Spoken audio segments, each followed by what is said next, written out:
right, we are back and we are doing a very early look at the tins, but primarily we are looking at the quarter century rares that are in the tins. So before I jump into breaking this all down, if you're not subscribed to the channel, please consider subscribing to the channel. It costs you nothing and it helps us out tremendously. Hit that subscribe button. We would love for you to be a part of the community, as well as that thumbs up like button, because it does help us out tremendously. All right, let's just jump right into this, and we're going to break down kind of the quarter century rares in the tins, because the truth is that there's still a lot about the tins that we do not know. There's more that we don't know than we do know. So for example, we do know the sets that are going to be in the tins. We do know that it's Battle of Chaos, Dimension Force, Darkwing Blast, Tactical Masters, and Grand Creators. We know those 5 sets, but we don't know what cards from those 5 sets are going to be in there, what cards are going to miss the tins. Most of the cards from those sets are probably going to be in the tins, but there are always cards that people anticipate being in the tins that are not. So you do need to be aware of that. Another thing that we don't know is that we have no idea what the rarities of these cards are going to be. What cards are going to get downgraded in rarity? What cards are going to get upgraded in rarity? And what cards are going to stay the same rarity, which drives me nuts. I don't know why they do that, but every year they find a way to make what was previously an ultra yet again. But, so we don't know the rarities. We don't know all the cards that are going to be in here. The other thing that we don't know is that there's always things that are imported into the tins that are not part of those 5 sets. So, for example, if you go way back to the gold sarcophagus, you're looking at Dragoon.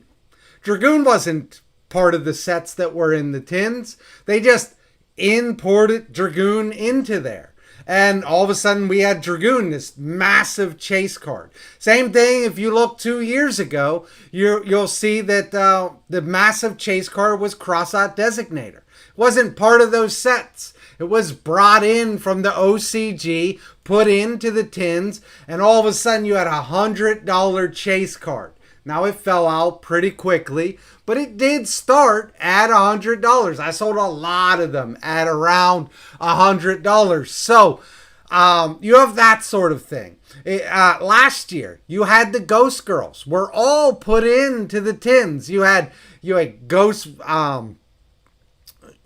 Ogre. You had Ash. You had Ghost Belle, you had Reaper, you had all these cards put into the tins. They weren't part of the sets that were getting reprinted in the tins. They were added in. It's added value into the tins, and it's glorious, and we love when they do it.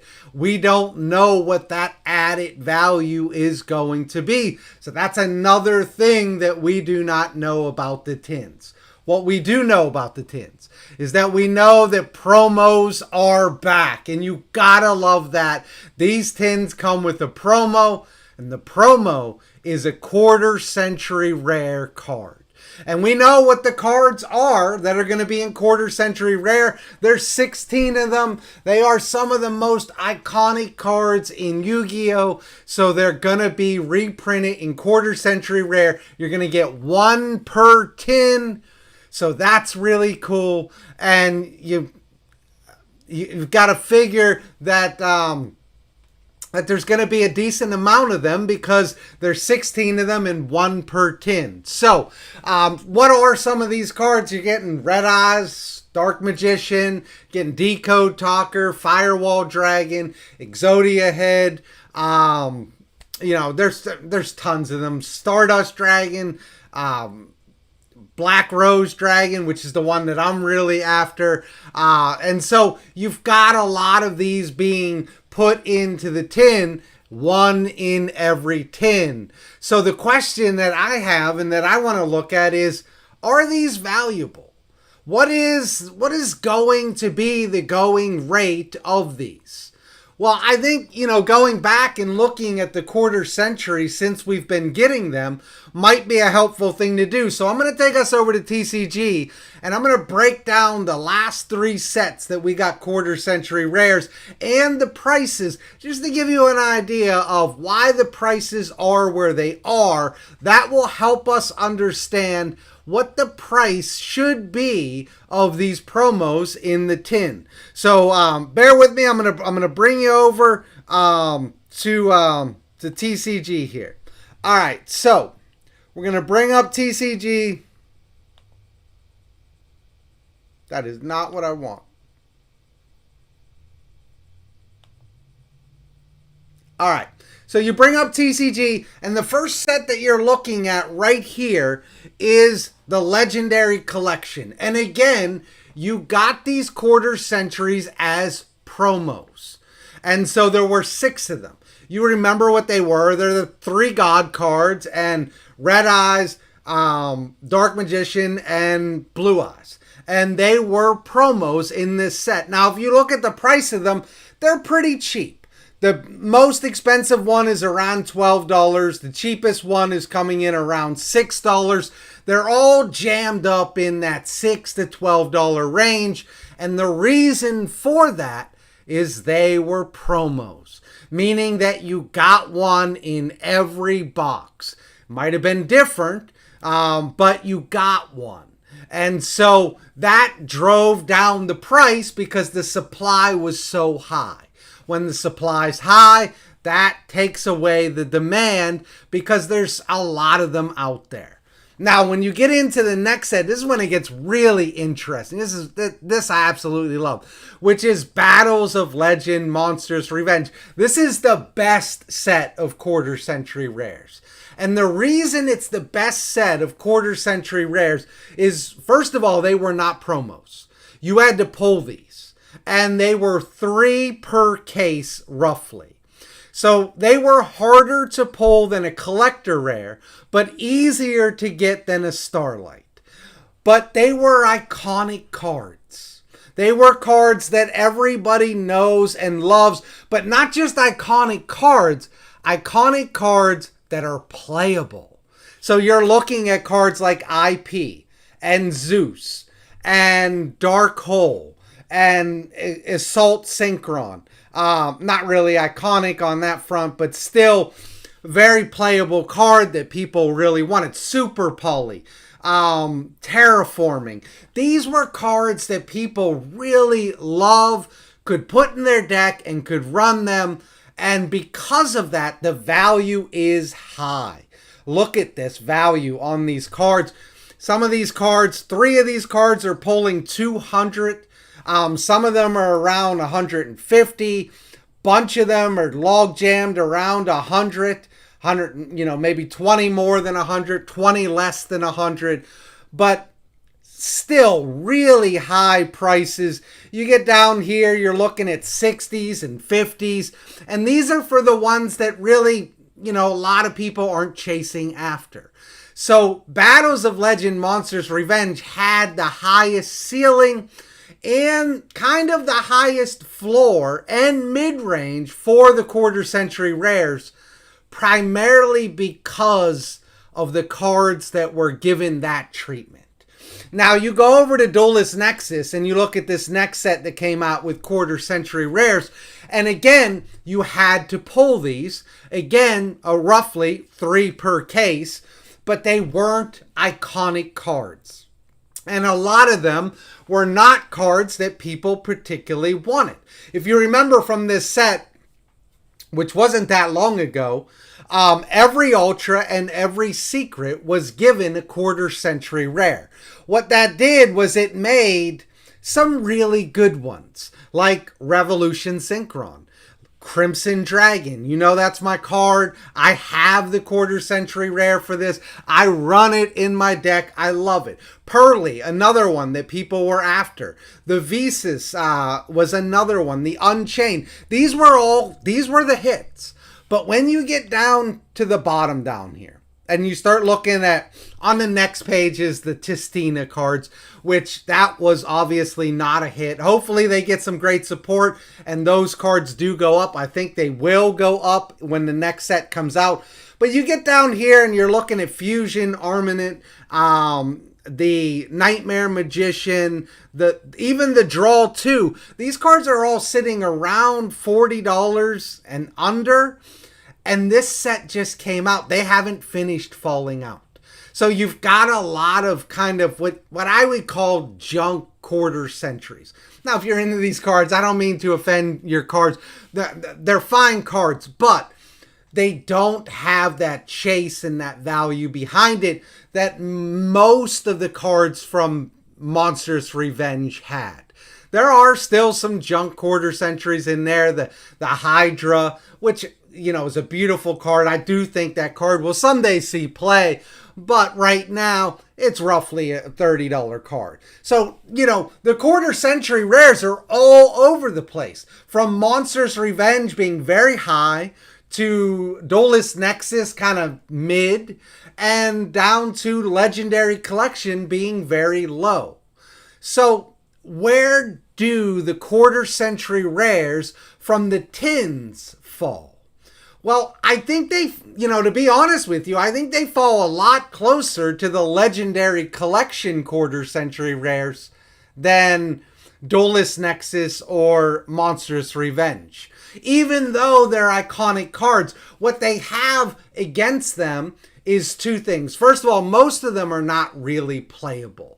They're not playable in the meta. They're playable in fun decks. You can run them. You can run your Utopia or your Decode Talker, things like that in fun decks. But generally, they're not played in the meta. Obviously, some of them are at different times. But by and large, they're not. So that's the first strike.